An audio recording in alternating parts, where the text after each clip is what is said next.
அப்புறம் 7 மணிக்கு வந்தாங்க. என்னங்க பண்றது, சிங்கிள் ஒரே வரி பணி நிரந்தரப்படுத்தணும் சொல்லிட்டு போட சொல்லுங்க, நான் கழிஞ்சு போறேன். நான் ஏதோ பிரச்சனை வராதானா? ஏதோ பிரச்சனை வராது, இதனை கேட்டுங்கிறாங்க. இதன பிரச்சனையா? வேற எதுனா பிரச்சனை கிடையாது.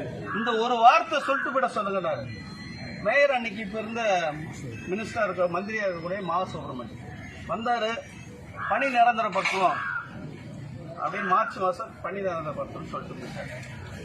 எல்லாம் கை தட்டினாங்க. அதுக்கப்புறம் என் கையை வந்து பிடிச்சினாங்க. உங்க தொழிற்சங்கத்தில் சேர்ந்துறாங்க. தொழிற்சங்கமே எனக்கு கிடையாது, நம்மளுக்கு பணி நிரந்தரப்படுத்தினா போதும், இந்த பிரச்சனை முடிஞ்சா போதும், நீங்க எந்தெந்த தொழிற்சங்கத்தில் இருக்கிறீங்களோ அதிலே இருக்குன்னு சொல்லிட்டு போயிட்டேன். சரி, பணி நிரந்தரப்படுத்துவாங்க பார்த்துக்க, அந்த வார்த்தையை சொன்னாங்க. பண்ணிட்டான்னு பார்த்தா பண்ணதில்லை. மார்ச் மாசம் ஆயிடுச்சு, ஏப்ரல் மாசம் ஆயிடுச்சு.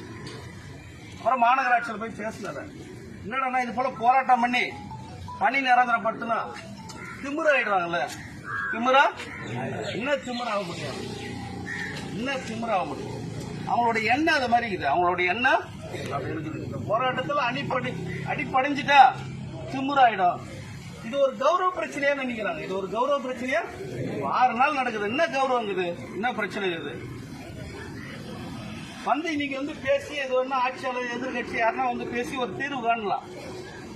அதனால அப்படியேப்பட்ட